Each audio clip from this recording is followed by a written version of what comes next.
bendiga, hermanos, bienvenidos a Leamos la Biblia en un año. Vamos avanzando, ya nos falta poco, y como hemos avanzado un poco más, vamos a terminar antes del año, así que vamos a cumplir la meta que nos propusimos ante el Señor, de cumplir y leer la Biblia completa en el año. Y si no están al día, pónganse al día. Y así cumplimos porque es para Dios y para bendición y beneficio nuestro. Leemos la segunda carta a los Tesalonicenses, páginas de la 1315 a la 1318. Empezamos con una nota del editor. La segunda carta a los Tesalonicenses. La primera carta de Pablo al parecer genera algún malentendido entre los tesalonicenses, algunos de los cuales la interpretaron como diciendo que la segunda venida sucedería de inmediato. Por lo tanto, Pablo envía una segunda carta para aclarar el malentendido. Él señala algunos de los sucesos que precederán a la segunda venida y les advierte que continúen trabajando tanto para su propia manutención como para el Señor. Bien, veamos lo que nos dice la palabra. Segunda Tesalonicenses 1, del 1 al 11. Pablo, Silvano y Timoteo a la iglesia de los Tesalonicenses en Dios nuestro Padre y en el Señor Jesucristo.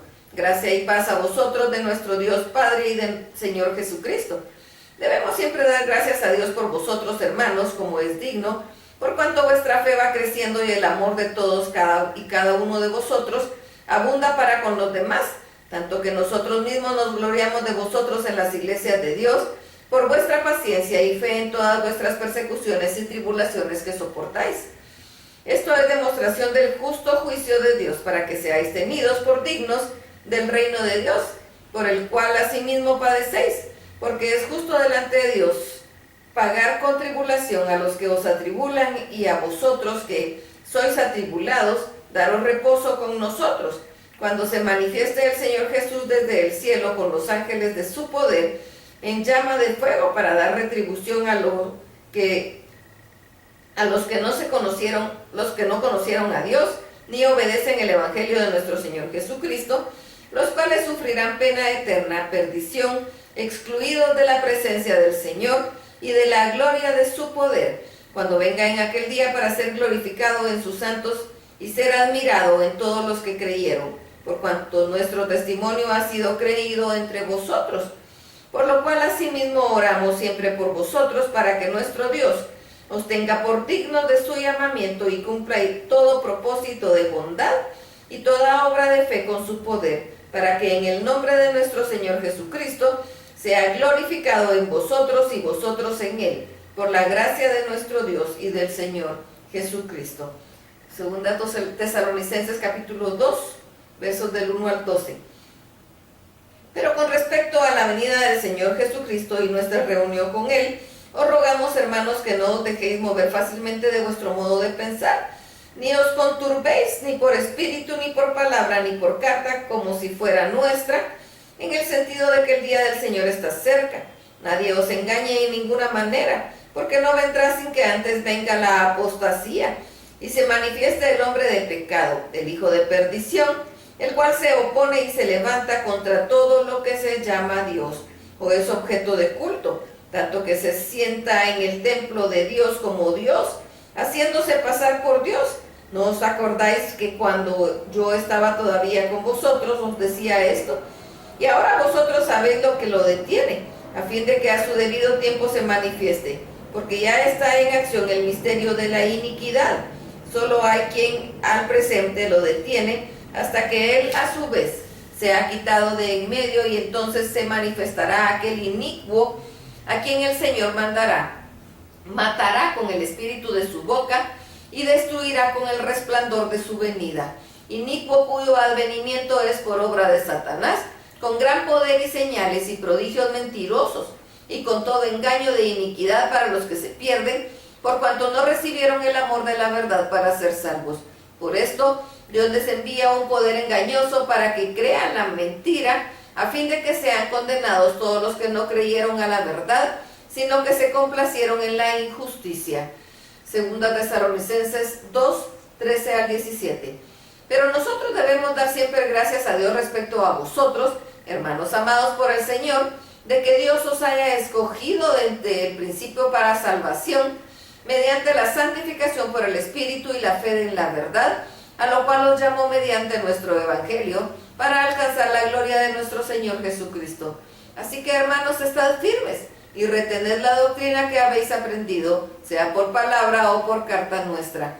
Y el mismo Señor Jesucristo, Señor nuestro, y Dios nuestro Padre, el cual nos amó y nos dio consolación eterna y buena esperanza por gracia, conforte vuestros corazones y os confirme en toda buena palabra y obra. Segunda Tesalonicenses 3, del 1 al 18. Por lo demás, hermanos, orad por nosotros, para que la palabra del Señor corra y sea glorificada, así como lo fue entre vosotros, para que seamos librados de hombres perversos y malos, porque no es de todos la fe, pero fiel es el Señor, que os afirmará y guardará del mal. Y tenemos confianza respecto a vosotros en el Señor, en que hacéis y haréis lo que os hemos mandado. Y el Señor encamine vuestros corazones al amor de Dios y a la paciencia de Cristo.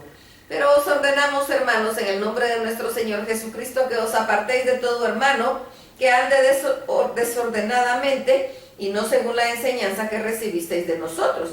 Porque vosotros mismos sabéis de qué manera debéis imitarnos, pues nosotros no anduvimos desordenadamente entre vosotros, ni comimos de balde el pan de nadie, sino que trabajamos con afán y fatiga día y noche, para no ser gravosos a ninguno de vosotros, no porque no tuviésemos derecho, sino por daros nosotros mismos un ejemplo para que los imitaseis, porque también cuando estábamos con vosotros os ordenábamos esto: si alguno no quiere trabajar, tampoco coma, porque oímos que algunos de entre vosotros andan desordenadamente, no trabajando en nada, sino entremetiéndose en lo ajeno. A los tales mandamos y exhortamos por nuestro Señor Jesucristo, que trabajando sosegadamente coman su propio pan. Y vosotros, hermanos, no os canséis de hacer bien. Si alguno no obedece a lo que decimos por medio de esta carta, a este señaladlo y no os juntéis con él, para que se avergüence, mas no lo tengáis por enemigo, sino amonestadle como a hermano. Y el mismo Señor de paz os dé siempre paz en toda manera. El Señor sea con todos vosotros.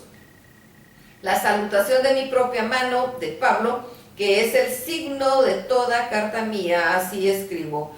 La carta de nuestro Señor, la gracia de nuestro Señor Jesucristo, sea con todos vosotros. Amén. Vamos a leer otra pequeña nota del editor. El registro histórico continúa con este relato de Pablo perseguido en Corinto. Vamos a ver lo que nos dice Hechos 18, 12 al 22. Pero siendo Galión procónsul de Acaya, los judíos se levantaron de común acuerdo contra Pablo y le llevaron al tribunal diciendo: este persuade a los hombres a honrar a Dios contra la ley. Y al comenzar Pablo a hablar, Galión dijo a los judíos: si hubiera algún agravio o algún crimen enorme, oh judíos, conforme a derecho yo os lo toleraría. Pero si son cuestiones de palabras y de nombres y de vuestra ley, vedlo vosotros, porque no quiero ser juez de estas cosas. Y los echó del tribunal. Entonces todos los griegos, apoderándose de Sóstenes, principal de la sinagoga, le golpeaban delante del tribunal, pero a Galión nada se le daba de ello. Mas Pablo, habiéndose detenido aún muchos días ahí, después se despidió de los hermanos y navegó a Siria, y con él Priscila y Aquila, y habiéndose rapado la cabeza en Cencrea, porque tenía hecho voto, y llegó a Éfeso y los dejó ahí, y entrando en la sinagoga discutía con los judíos, los cuales le rogaban que se quedase con ellos por más tiempo, mas no accedió, sino que se despidió de ellos diciendo: es necesario que en todo caso yo guarde en Jerusalén la fiesta que viene, pero otra vez os volveré a vosotros, si Dios quiere. Y zarpó de Éfeso. Habiendo arribado a Cesarea, subió para saludar a la iglesia y luego descendió a Antioquía. Vemos otra nota del editor. Tercer viaje misionero. Lucas no indica cuánto tiempo permanece Pablo en Antioquía después de su regreso de su segundo viaje misionero. Es probable que no pasara mucho tiempo hasta que Pablo preparase su tercer viaje evangelístico, pasando por el norte y el oeste a través de Galacia y Frigia. Queda claro que Pablo continúa preocupado por el crecimiento espiritual de los que han conocido a Cristo por medio de él hacía varios años. Luego Pablo sigue viajando a través de Asia a su capital, Éfeso, y así satisface un deseo que sintió por primera vez en su segundo viaje, cuando fue instruido por el Espíritu Santo a ir en camino de Macedonia. Parece ser que Pablo aprovecha la oportunidad de estar en esta importante ciudad que se queda ahí durante aproximadamente 3 años. De especial importancia durante este tiempo son las cartas que Pablo escribe a la iglesia de Corinto, una iglesia que ha generado graves problemas desde que Pablo la visitó. Veamos otra vez lo que nos dice la palabra. Hechos 18, 23 al 28.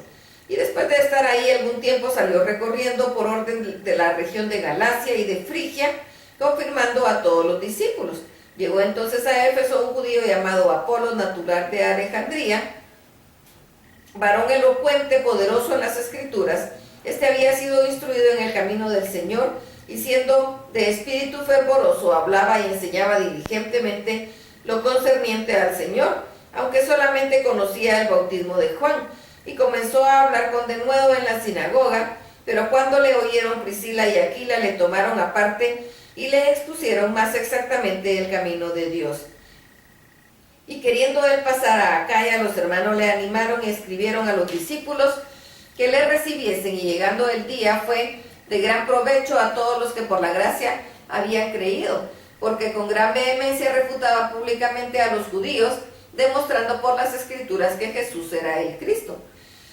Hechos 19, 1 al 22. Aconteció que entre tanto que Apolos estaba en Corinto, Pablo, después de recorrer las regiones superiores, vino a Éfeso, y hallando a ciertos discípulos les dijo: ¿recibisteis el Espíritu Santo cuando creísteis? Y ellos dijeron: ni siquiera hemos oído si hay Espíritu Santo. Entonces dijo: ¿en qué pues fuisteis bautizados? Ellos dijeron: en el bautismo de Juan. Dijo Pablo: Juan bautizó con bautismo de arrepentimiento, diciendo al pueblo que creyesen en aquel que vendría después de él, esto es Jesús el Cristo. Cuando oyeron esto, fueron bautizados en el nombre del Señor Jesús. Y habiéndoles impuesto Pablo las manos, vino sobre ellos el Espíritu Santo, y hablaban en lenguas y profetizaban. Eran por todos unos 12 hombres. Y entrando Pablo en la sinagoga, habló con denuedo por espacio de 3 meses, y discutiendo y persuadiendo acerca del reino de Dios, pero endureciéndose algunos y no creyendo, maldiciendo el camino delante de la multitud, se apartó Pablo de ellos y separó a los discípulos, y discutiendo cada día en la escuela de uno llamado Tirano. Así continuó por espacio de 2 años, de manera que todos los que habitaban en Asia, judíos y griegos, oyeron la palabra del Señor Jesús. Y hacía Dios milagros extraordinarios por mano de Pablo, de tal manera que aún se llevaban a los enfermos los paños o delantales de su cuerpo, y las enfermedades se iban de ellos, y los espíritus malos salían. Pero algunos de los judíos, exorcistas ambulantes, intentaron invocar el nombre del Señor Jesús sobre los que tenían espíritus malos, diciendo: os conjuro por Jesús, el que predica Pablo. Había 7 hijos de una tal Esceva, judío, jefe de los sacerdotes, que hacía esto. Pero respondiendo el espíritu malo dijo: a Jesús conozco y sé quién es Pablo, pero vosotros, ¿quiénes sois? Y el hombre en quien estaba el espíritu malo, saltando sobre ellos y dominándolos, pudo más que ellos, de tal manera que huyeron de aquella casa desnudos y heridos. Y esto fue notorio a todos los que habitaban en Éfeso, así judíos como griegos, y tuvieron temor todos ellos, y era magnificado el nombre del Señor Jesús. Y muchos de los que habían creído venían confesando y dando cuenta de sus hechos. Asimismo, muchos de los que habían practicado la magia trajeron los libros y los quemaron delante de todos, y hecha la cuenta de su precio, hallaron que era 50,000 piezas de plata. Así crecía y prevalecía poderosamente la palabra del Señor. Pasadas estas cosas, Pablo se propuso en espíritu ir a Jerusalén, después de recorrer Macedonia y Acaya, diciendo: después que haya estado ahí, me será necesario ver también a Roma. Y enviando a Macedonia a 2 de los que le ayudaban, Timoteo y Erasmo, él se quedó por algún tiempo en Asia. Hasta aquí la lectura. Dios los bendiga.